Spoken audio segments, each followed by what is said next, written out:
بسم الله الرحمن الرحيم. اللهم صل على سيدنا ومولانا محمد صاحب التاج والمعراج والبراق والعلم، دافع البلاء والوباء والقحط والمرض والألم. اسمه مكتوب مرفوع مشفوع منقوش في اللوح والقلم، سيد العرب والعجم.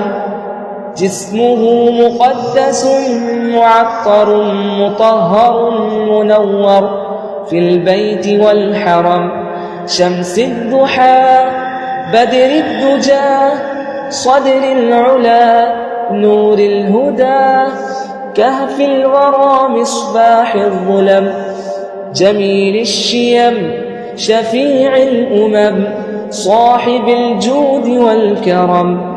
والله عاصمه وجبريل خادمه،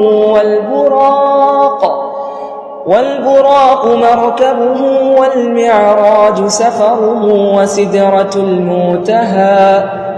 وسدرة المنتهى مقامه، وقاب قوسين مطلوبه، والمطلوب مقصوده، والمقصود موجوده. سيد المرسلين خاتم النبيين شفيع المذنبين أنيس الغريبين، رحمة للعالمين، راحة العاشقين، مراد المشتاقين، شمس العارفين، سراج السالكين، مصباح المقربين،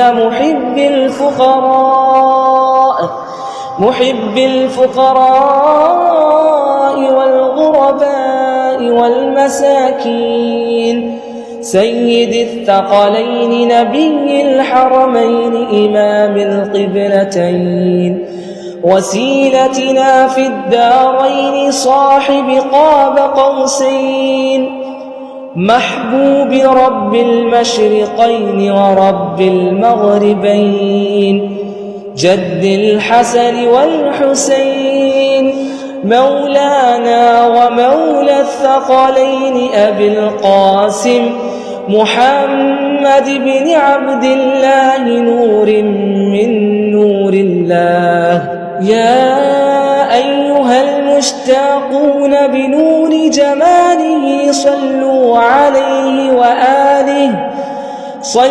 عليه وآله وأصحابه وسلموا تسليما.